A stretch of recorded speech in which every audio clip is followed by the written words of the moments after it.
Hi, everyone. I'm Pablo, one of the co-founders of Datalogz. We're here in New York City, co-hosting another Future Frontiers to talk all things BI and analytics.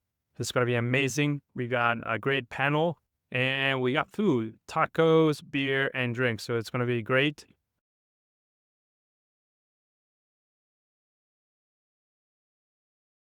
I am Logan. I am the CEO here at Datalogz. I'll give a quick introduction on myself, Datalogz, what we do. Then I'll turn over to Gorkam and Vishal to go next. So at Datalogz, we solve the problem of business intelligence sprawl. So all the time, companies go from having hundreds of dashboards to thousands or tens of thousands. But how do you manage these at scale? Are there things like conflicting metrics? Are there KPIs that overlap? How do you make sure that decisions are being made accurately and efficiently? So I started the company about 4.5 years ago. We've grown to around 25 people now. We're super excited to be here and host this event tonight along with Gorkam and Vishal. But yeah, Gorkam, over to you to do an intro next. Sure. You don't need to stand. I'm saying it's okay. Hi everybody, Gorkam Sevinch. You may say, what the hell kind of name is that? It's actually a Kurdish name. Gorkam means magnificent. I was to our hound babies. So my little mothers. So Eric, I'm the founder and CEO of Qualitics, and Qualitics is in the data quality space. How many of you here has looked at a dashboard, a report, and said, this data is bullshit, I don't believe it? Yeah, about everybody here, right? Data quality is a massive problem for the modern enterprise of today. And guess what? This problem is getting worse because of a two-letter word that is our favorite word today, AI, right? So at Qualitics, we actually, myself and my co-founder, Eric, we have faced these problems and actually lived those problems and decided to do something about it. So the augmented data quality approach is what we're taking, which is using AI to manage our data quality. We'll talk about that more on the talker, as you can tell. But with that, I'm going to hand it over to Vishal. Thank you, Gorkam. My name is Vishal. I'm Chief Technology Officer at Hawktus. Hawktus is the leading provider of data, information, and analytics on credit market. We cover pretty much all segment of financial services, investment bank, asset management, law firm, advisory, and so on. We cover the entire life cycle of credit market, all the way from bankruptcy, non-performing loans, to performing loans, to high-performing loans, bond market, credit market, you name it in credit market. You pretty much cover everything. And yeah, we're going to talk a lot about the technology strategy behind it. He's also my customer. And he used Qualitics. And I'm from New Jersey, and it runs. Perfect. And maybe I'm behind too. So that's good. Awesome. Yeah, so I think the first, and before we get into AI and other things, I think a more kind of foundational grounding question is just, I'd love to get both of your takes, and I'll share mine as well, on just the current state of enterprise data strategy, and what's actually happening out there in the world today. What is real? What is not? What is LinkedIn over marketing versus what is the actual reality for most enterprises of what you're seeing they do with data? But yeah, Vishal, would love to hear your take first. Yeah, sure. I think the enterprise data, over a period of time has evolved a lot. I would say, if I were to use two words to describe it, I would say it's complex, but it can be solvable. You just have to understand different elements of it, and you only have to understand why they exist. Because if you don't understand the purpose behind those things, you may be just confused in terms of like, how do you apply those to solve different problems. So what I mean by that is, you have your relational databases focused on application development, traditional website, and so on. You also got the business analytics on the other side, where you have to denormalize all the databases, right? So that you can run all these heavy reporting queries. But then how you kind of move data between these two systems? You have to have some sort of ETL. When you get into the ETL world, then it's like, is it custom data pipeline that you're going to build? Or are you going to have an off-the-shelf ETL, because you're moving data between SaaS products, right? Because it goes back to on-prem and cloud. But we're still talking about structured data, right? Over the last several years, there's been a lot of unstructured data that has its own set of technologies behind it. So now you have to think about that. And then when you look at all this together, you're still talking about data as stored in the database. But if you look at the input from a user, for a long time, the input to the end user has been very structured through some sort of application, whether it's a BI tool or whether it's your website or your Excel plugin or mobile app. You still have some sort of structured input because an application is capturing in a very structured format and then dealing with the data queries and so on. With AI, that has changed by a lot, right? Your input is no longer structured data, it's actually unstructured data, right? You have a natural language query coming in, and you have to basically figure it out how to kind of you do the retrieval on the back end, which has led to its own set of technology, vector database and so on. I can keep going, but like you can see, there's so many different components and they're kind of growing day by day. And you just have to keep an eye on why do they exist, what purpose they're solving. Because if you don't understand that, sometimes it could be very confusing. It's like, do I need a document database? Do I need a vector database? Do I need a relational database? Is this just too many of them? Interesting.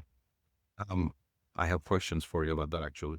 But what we're seeing in the market, and because we get to see different verticals, financial services, insurance, supply chain manufacturing. So we both of us, we sit in this unique spot of seeing across industries. And we at Quality, we target the Fortune 2000, right? Typically, these are going to be larger companies, serious data practitioners that have these massive problems of data quality. There are some interesting stats out there. First of all, about 10% of companies used to have chief data officer. In the Fortune 2000, it was about 12% in 2012. Today it's 83%. Why? Because people are taking their data more seriously and they're prioritizing having a data leader who's interestingly, some of them are reporting to the CFO, some of them are reporting to the CIO. There is no consistency between the industries there. But a CDO's job is to prioritize three things. It's the privacy and security of my data. It's the discoverability of my data, cataloging, etc. And it's the governance of my data. And that's mostly about data quality, data lineage, maybe from observability, which I don't love. But it's those three things.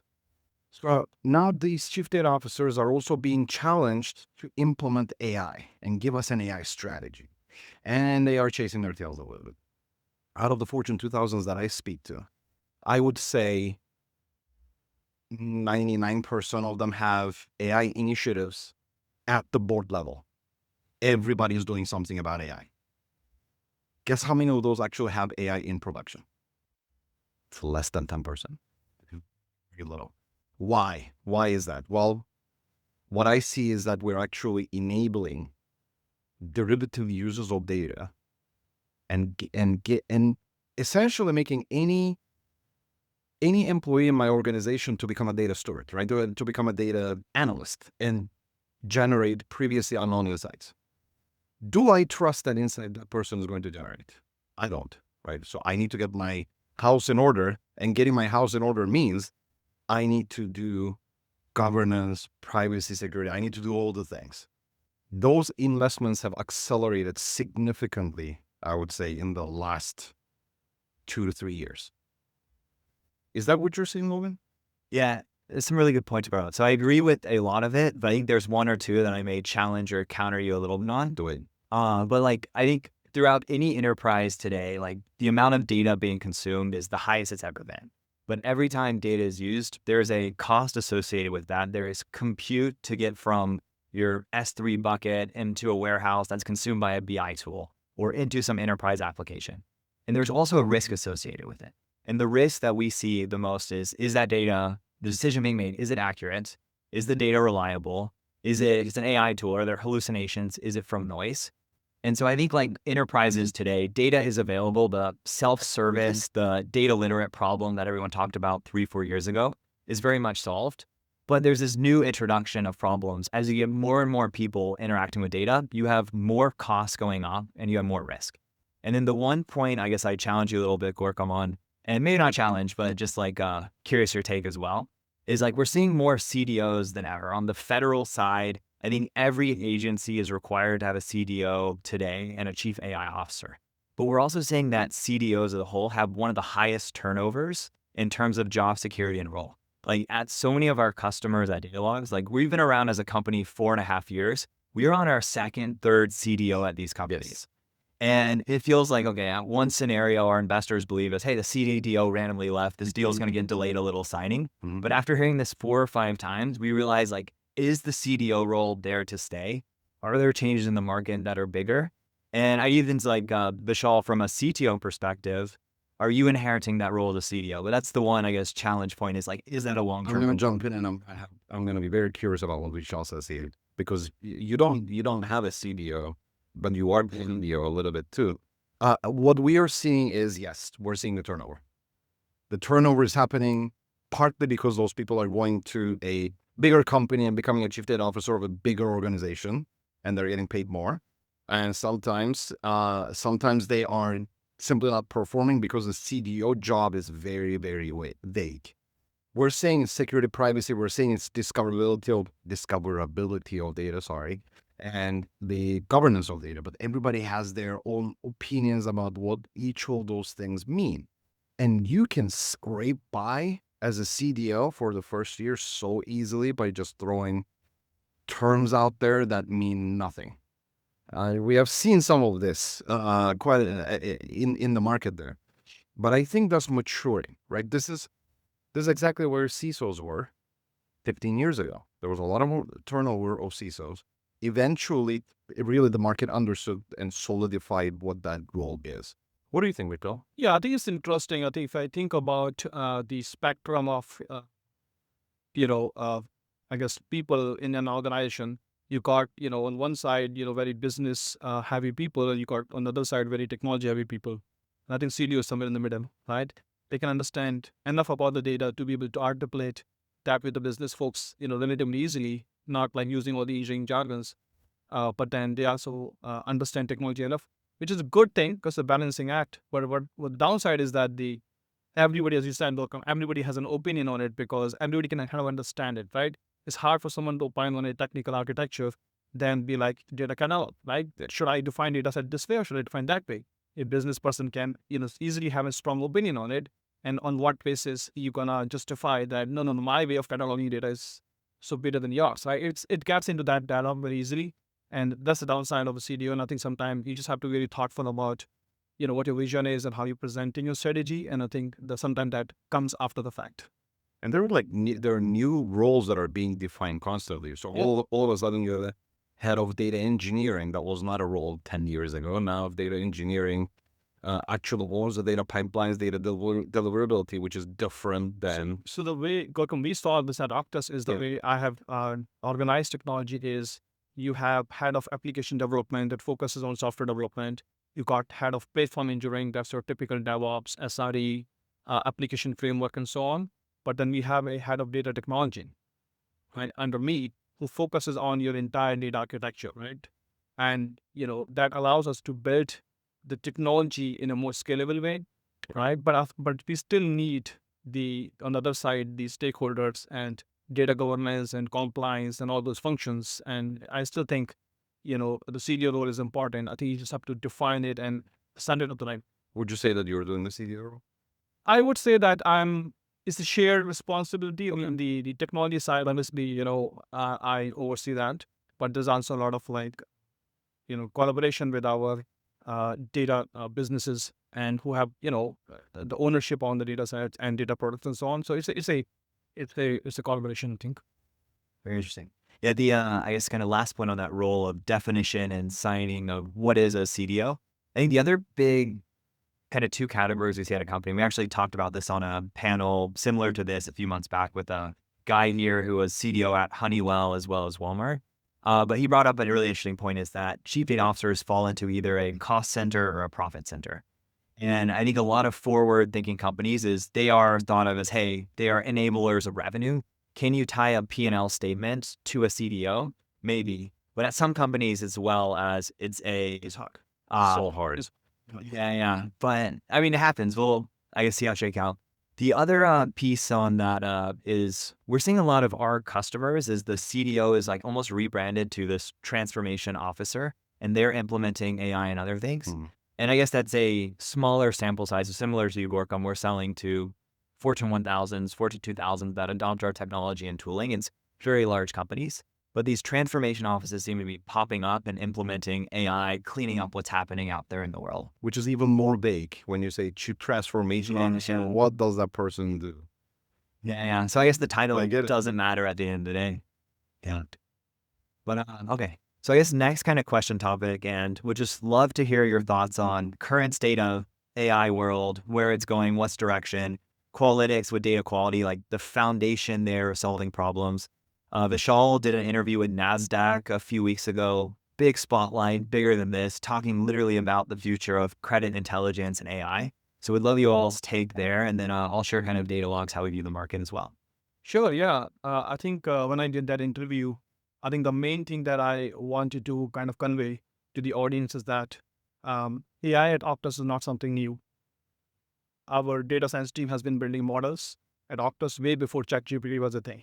So that had an advantage for us because we could see how this space is evolving so fast. And I would say that regardless of what your AI strategy is, there's a lot of different opinions. That's a topic by itself.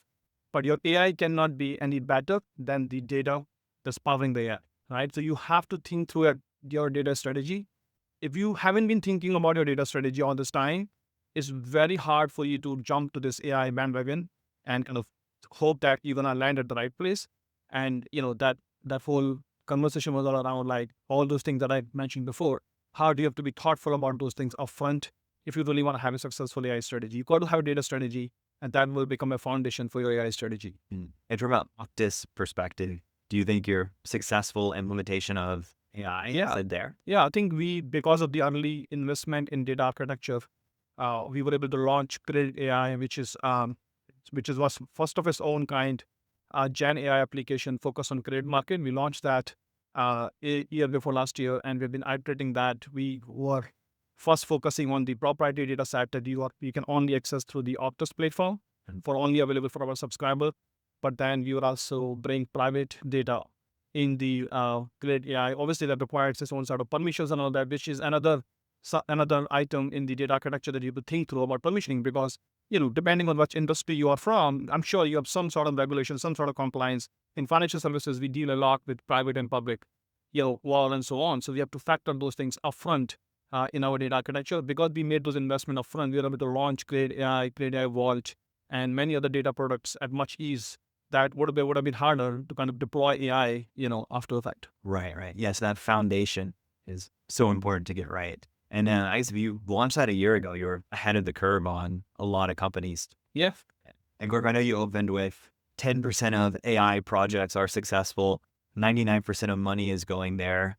And yeah, curious to take that more in depth, and also the Qualytics perspective of data quality here. Absolutely. So there's a humongous divide out there between our consumer products and our corporate products, right? In my daily life, I'm using ChatGPT. I'm doing all sorts of very productive stuff because I can use those automations. But in my corporate life, not mine, but I'm just saying others, you're still sending headless CSVs. And come on, it's 2025. We're dealing with headless CSVs. I have customers that are dealing with tens of thousands of files that are inconsistently coming to their ecosystems, and they're trying to spot the differences between them. This is a real problem with billions of dollars on the line. And AI is going to solve the world? Come on. Like, we got to get our shit in order, pardon the language, but infrastructure has to keep up with the demands of people and demands of the automations, demands of the productivity that we now all know is real. None of these models are really novel. All those technologies existed, as Vishal said, many years prior, but now they're commonplace, and now people's eyes have opened, so a lot of people are demanding more. Now, the data quality space is very interesting because one of my favorite customers talks about how if you train your model on pictures of 1,000 dogs that have 3 legs, and then now you feed it a 1,001 picture of a dog with 4 legs, what is the AI going to say? That's not a dog, right? Your data is only, your AI, your models, your outputs, your insights are only as good as the data that you train on them. The algorithms themselves are actually now, they're commonplace, right? They're commodities. The commodities. So our data is the differentiating factor. The data itself is the new goal, not the algorithms. And some people are starting to realize, well, I have to make sure that my data is actually good. It's fit for purpose, right? That's the word that's the phrasing that I like to use, fit for purpose. And what does that mean? It can mean many different things to a lot of people. But essentially, at the end of the day, did I get the right amount of data at the right time, in within the shapes and patterns that I expected to be, that is matching my business logic that I have at scale, because that business logic is going to be different for different business units within my enterprise. So data quality problem blows up very quickly. Using the incumbents of today, you know what we do? And you have interacted with this in your past life before Datalogz. We wait for things to break. We go do something about it. Somebody comes and yells at me saying, hey, this data is wrong, go fix it. I go find the root cause and I go fix it. I will go write a piece of code to catch that specific issue going forward. And then I'll wait for the next thing to break. It's expensive whack-a-mole at the end of the day. So how do I get in front of it? Well, it's using AI to get ahead of it, actually. So I can actually have machine learning algorithms that generate my data quality rules and get me 95% there if I train on even if I train on dirty data. It doesn't matter if your data is dirty versus good. But a machine, an AI, a piece of a model is not going to have context. So especially when you're doing data governance, you cannot just rely on ML only. You have to provide that context, but use the augmentation to your benefit so that you can actually slay the dragon, of data quality. So one thing that I can also add in the context of AI, I agree with you, Gorkam, pretty much on everything you said. But I think one thing I'll add on top of it is the AI is not like a magic wand, right? It's a way for you to automate. It's a much more sophisticated capability. It's getting better every single day, right? Like at a very high exponential speed. But if you were not automating before, if you weren't thinking about quality before, right? And you're hoping that you can solve the AI, I think you're just like kind of fooling yourself, right? You have to go back to the drawing board and think about why was I not automating? Why was I not thinking about data quality? Right? Whatever the reason is, it could be organizational, resistance, it could be, technology infrastructure, it could be the tooling, it could be, the skills, whatever the reason is, it could be different for different people at different point in time, different organization at different point in time. You have to find that first and solve it, because if you don't solve it, you're going to run into it anyway with the AI. So that's something that you just have to be very thoughtful about. And Gorkam, I really liked your headless CSV example. We see something similar in the BI world. Like our average is 70% of reports, dashboards on an enterprise contains some sort of CSV or Excel file. So like as modern as the data stack is and as futuristic and all these AI libraries, like CSVs and Excels are still powering a large part of enterprises. And I doubt that's going anywhere anytime soon. Like the number I'm sure you deal with as well is like on-premise SQL warehouses last deployed in 2005, and there's no way they can get off of them. Like that needs to be fed into these different models and tools as well. I have a funny example for me to actually add to that, because I saw one company that you're actually familiar with. It's an energy company that sometimes deals with massive outages. Like it's a hurricane is coming through, and a lot of millions of people are losing power. So they actually, were you in the room then when they were explaining to us how when there's a massive outage happening, what they do? They have all sorts of crazy dashboards, Power BI dashboards, Tableau dashboards, all sorts of data warehouses. But when, pardon the language, shit it's the fan, it's the Excel, baby. It's Excel to manage everybody's work again, getting through the crisis. Yeah. Yeah, I think like everyone here works enterprises probably opened that one 20 gigabyte Excel file that takes about 10 minutes to load. Someone built a pivot table in 2005 and no one understands what's happening. So how's the AI model supposed to understand that to begin with? So that define the size of enterprise based on the size of Excel. That's the big, yeah, exactly. And on the AI topic as well, so I guess changing a little bit, but internally at Datalogz, like all of our engineers, I imagine the same for both of you all, are using some sort of AI tool to speed up coding.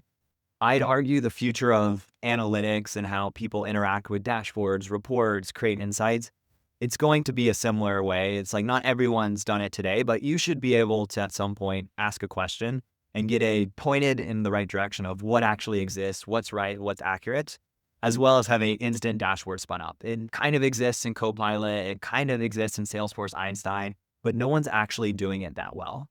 And our argument lately at Datalogz is that most enterprises have been ignoring this foundational piece that existed over the last decade in their stack, and they're not looking at what already exists to empower AI to give it context to make decisions. And that for us is what's been built in BI over the last decade, where there's thousands of reports, tens of thousands of decisions being made every single day, but all of that data is being ignored and not inputted into the actual tools, whether it's OpenAI, whether it's Copilot in Microsoft, is you're lacking of, hey, this dashboard that I'm now building this new dashboard off of on sales metrics or whatever, it hasn't been touched in 2 years. Why are we choosing that one to go with and build this new instant one? And now someone else is getting wrong insights there. Or another example is we've spent a ton of time over the last year building this knowledge graph of BI networks. So you can click on any KPI, semantics, report dashboard in a company, see every single potentially similar report dashboard that exists. So when a user asks that same question of, hey, tell me my sales report, you can see instantly all the context behind it. But I imagine there's so many other systems that exist within enterprises that are filled with this context. Like Gmail in my inbox does great on some of the AI plugins because it knows how I email it pre-writes. I just kind of send them quickly, check the boxes. But why are people, companies, things not using these foundational assets that have been built over the last decade? And it's a little bit of a rant, but I'll let you follow up on my rant there. You want to go for it? Yeah, I think I'm happy to talk about how we're solving some of these foundational things at Optus. So as I said before, we're serving the financial services industry. We are providing intelligence, data, and analytics that requires many different data sets, and we send a lot of different data products. And the very first thing that we kind of did is that we said you have to have some sort of like golden copy, your master data for your static data, right? What I mean by that is your issuers, your securities. This is for financial services. I'm sure you can apply the same concept for different industries, but in financial services, you have to have some sort of master database for your entities, your securities, your instruments, and so on. You have to be able to master that. If you don't do that, you're not going to be able to combine different data sets together. And when you don't combine different data sets together, you can do whichever AI model you want to apply on. Your AI is going to be fragmented because the data that you're feeding to the AI is fragmented. So we built a master data management system that allowed us to master these static data, but then we expanded that and we centralized all the data collection through that master data management system, right? Now, a lot of different data sets we also ingest from outside, from the third parties, but we want to be thoughtful about it because you want to be able to do more with your resources, not only about increasing revenues, also about managing your cost. So we built a centralized data pipelines with AWS Glue to be able to ingest data in a very centralized way. Now you got all this data, mastered, whether it's from third party or from internally collected. How are you making sure that your engineers are accessing this data in a consistent way? You don't want every engineers to write queries very differently, and now you have your application is not very consistent because different people are interpreting data differently. So we built a data access layer, basically a data API that allow us to access data to the different databases that are mastered within the MDM system. And that allowed our application developers to be able to move quickly to show the data on the front end and Excel plugin and mobile app and so on. And obviously you have to think about permission management. So we built an internal permission management system called Auth. You have to think about compliance and data governance as well. So we work very closely with them to define different guardrails around the different data set. And the last thing I'll say is the quality is very important because when you're moving data, between different databases and all these systems, you can certainly put data quality checks. You can bake them at every step of the process, but the processes are complex, as you can imagine, right? And you don't have one process; you can have different process for different data set for the right business reasons. And if you think about number of quality checks that you have to do at different point in time across different data set, there's way too many, right? And you might do a great job of having those baked in at different point in time, but how do you have a holistic view into the quality of the data? That's a big thing for us because we are a data company, and we want to make sure that we have that holistic view, and that's why we brought Qualitics in the ecosystem that allows us to kind of see what's happening from a data quality perspective. It also allows us to manage those checks a lot more, easily, because they are self-service. You don't need to have an engineer score these data checks all the time, which basically becomes a burden, especially if you want to move quickly at the pace at which we move. So, these are kind of example that we did, at Octus to build a enterprise-grade data architecture and data strategy, which is also powering our AI strategy. And that's why we were able to launch multiple products, with AI embedded in it. Right. It all goes back, I guess, to that foundation you talked about, is laying a great foundation. You brought up data quality. So Gorkum, I have a question for you of the worst example of something that happened in data quality that triggered downstream issues. You obviously don't have to name a customer, client, or anything there, but curious some of the war stories around data quality. I mean, there are companies that are charged hundreds of millions of dollars by the SEC and OCC for not having enough data controls in place. But I mean, there are so many examples that I can talk your ear off. NASA actually delaying 24 months for one project because there was a data quality issue between some team metric and American units being used that was not understood, and it was caught very late into the process, and it was basically 2 years were wasted because of that one single issue. Then we have massive examples, like Target lost almost $1 billion in their supply chain data quality issues in Canada when they were going live in Canada. Just to go back to what we were talking about real quick, I think one of the things for us is that in the past we used to have this concept of 10x engineer. You guys remember the 10x engineer concept? Like, some engineers are so much better than other engineers that those engineers work 10 times as much. They produce 10 times as much as other engineers. With AI now, every single engineer is a 10x engineer, right? That's how we feel about our engineers. Their productivity is through, because now I don't have to do all the grunt work. That's coming to the data world as well, right? We're seeing inklings of that, but it's definitely coming. Like, people are not gonna write SQL as much. Like, they're going to actually have can explain the logic, and that's going to be translated to the code. And so I can be more productive, I can be faster. But I think one of the points that Vishal made that he didn't actually say, but I think is implied, is enterprises need to get better and faster about build versus buy. There's still so many organizations out there that think they can build everything. And now you have smart people that are saying, no, I'm going to buy this. I'm going to plug those together. And my actual differentiator is my data, my business, and this piece of code that I write right here. Not the whole stack. But we still have so many enterprises out there that are running on mainframe, and SQL Server 2008 is still a thing, right? They're still managing their own infrastructures a little too much, that side is not enabled as much. That's not touching data quality directly, but I'll bring it back. Yeah. That there's also this flurry of companies that came about. Some of them invented this term of data observability that I personally dislike. But the data quality work that they're doing is requiring modern data stack and SaaS. That's great. If I could sell a SaaS product that is only connected to Snowflake and Databricks, I would have saved millions of dollars getting to market, getting to where we are. That's not the reality that we live in. We have so many enterprises that have on-prem technologies that have, and I'm sure you deal with this as well, right? They still have antiquated technologies, and they still have to do the data quality of that work. So those new modern solutions don't work for most of the large enterprises out there. Do you see that on the BI world? And BI, like for every Power BI Tableau, which some people argue is like, that is the yesterday, we still see the Cognos, Oracles, MicroStrategies. And we have so many customers coming to us, hey, can you help me get off of these old legacy tools faster into the latest and greatest, that is Tableau, Power BI, and Click. And then we see, I guess, call it LinkedIn news. And when I live in the BI world of everything I see is BI related. We're just talking about automated analytics, instant questions, spitting back. Like, the reality is people are way farther behind on what's actually happening there in most enterprises.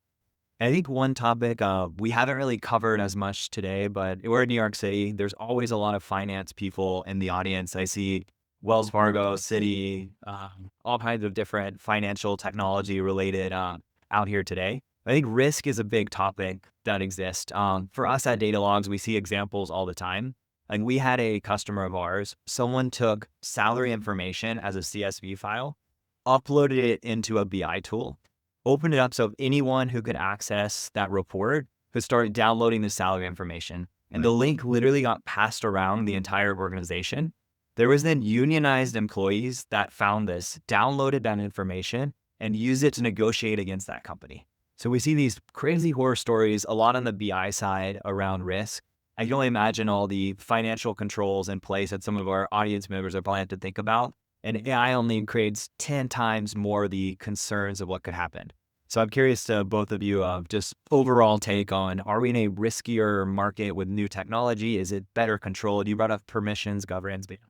Yeah, I think, listen, with the AI, I would say that, as to your point, Gorkam, you are 10 times more productive now because you're using GitHub Copilot or Cursor, all of these technologies, right?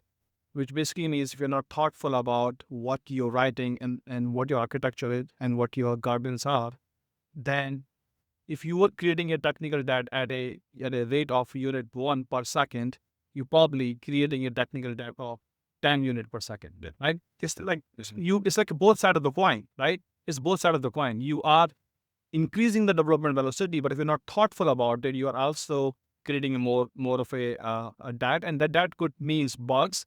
It could mean compliance situations, security situations. I mean, at Octus, we've been very thoughtful about it from day one. We have a very strong, compliance team and the cybersecurity team.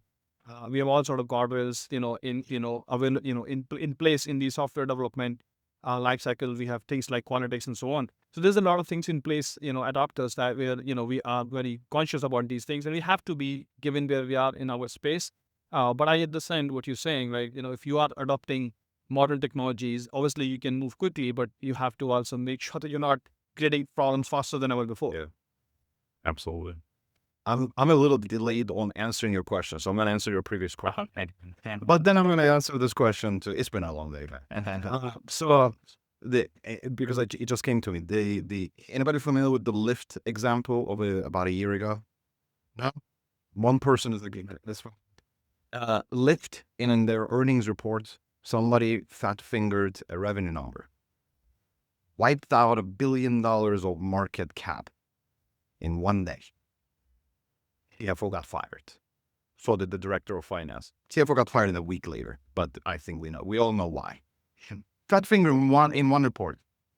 Its data quality is not a negotiable anymore. It used to be that we can just put it under the carpet and say like, it's okay, because I'm the only person generating this report. I'll look at it. I'll make sure that I weed out the bad data. Nobody else is building reports, so I'm okay. That's not the world we live in today. And it's only getting worse. I'm going to ask one more question. Anybody familiar with the 110-100 rule of data quality? We have 1, 2, 3, 4 people. The 110-100 rule of data quality comes from a 1992 paper that talks about the compounding cost of bad data. Let's say that we have Amanda. Amanda works in sales. She's an SDR. She is making calls all day long, and she's plugging in numbers, $10, $12, $13 for cost per lead. And she fat fingers and puts 100. If she catches herself and actually corrects that issue at the source, that costs the company $1. If it's not caught, and it's caught at a later time, like you're using a solution to catch it, etc., it costs the company $10. If you do not do anything, it's not caught and you made a bad decision off of that bad data, it costs the company $100. I strongly believe that the 110-100 rule is 110-100, 1,000 now, because of AI. Because we're enabling everybody in our enterprise to become data analysts. We're not looking at those insights, and we're just saying, let's trust the data and let's trust the insights and go. And one of our customers, who may or may not be in this room, actually said, no, it's 110, 100, 100 million. Because when you mess up with AI, you're messing up big. Would you agree with that?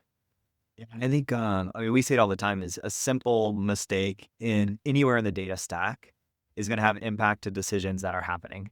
And like from our example, I guess on the data log side is like duplicated dashboards and metrics. It creates disalignment across enterprises. But it's the same thing if you have one person looking at like that lived example of, hey, this is our number. Or if you're an airline, you have to report out delay metrics to the FAA and you have 12 different copies of the same reports dashboards. There's that same risk that exists. Someone goes grab the wrong one, but what is the either decision fine or I guess going back to when I worked at JetBlue, like one of my projects was to figure out how many icing trucks to buy at each airport.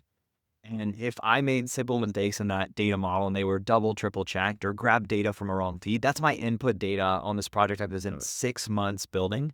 And that would have changed how many icing trucks that this company bought.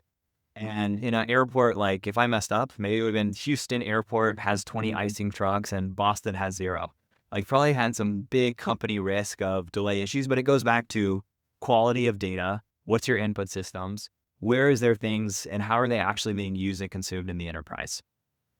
And yeah, and Vishal, I'm curious, any thoughts on those? I think you captured it well. I think in general, in a software development life cycle, the cost of mistake is always increasing, right? You capture something at the design time, it's on a piece of paper. You can change it 100 times a day, who cares, right? It's in the QA environment, you catch it. I'm sure it's more complex than changing a piece of paper, but you can still solve it.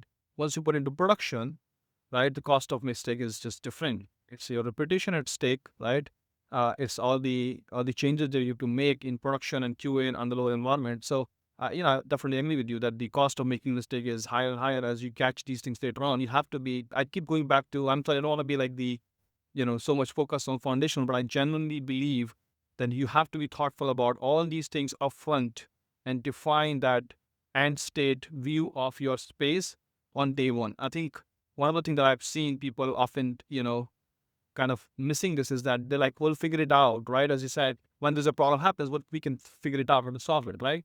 But like then you just, it's a death by 1,000 paper cut, right? So it's never ending. But if you are thoughtful about what your end state is, you can put that on a piece of paper, make sure that your team, your leadership team, your management, your stakeholders are aligned, and then you can move towards it over a period of time and bring these things more thoughtfully. Yeah. Very nice. So I think we're about at time for the event, but I know Vishal may have to run, but Gorkum and I think are sticking around if there's anyone has other questions. But kind of my kind of 3 big takeaways from the panel is one is the foundation is the most important as you're thinking about data strategy, whether it's AI, whether it's others, it's get data in, make sure it's right, make sure it's accurate for any use case. And that is the first step. The other is on terms of self-service and analytics is I think AI tools are going to make that easier and more people than ever are going to start interacting with data. And then last, I just want to thank everyone tonight for coming out to the event. We really appreciate everyone taking time on this hot day to chat about data, AI, passion topics we are very, very passionate about. From a Datalogz perspective, we do these events about every 8 weeks in New York City. So we have on our event page, we're going to do more with Qualytics as well around the country. So we'd love anyone to join and participate in those. We also like to thank Perkins Coie for letting us use this beautiful space. And Tina, who is the actual work effort and brains behind the event, planned it all, did all the food ordering and chairs and things. And then lastly, Gorkum and Vishal, thank you for being on the panel. Gorkum came down from Boston this morning, delayed trains after 3 days at a hot conference as well. And yeah, I was able to make it tonight. So yeah, thank you everyone very much for being here. Thanks.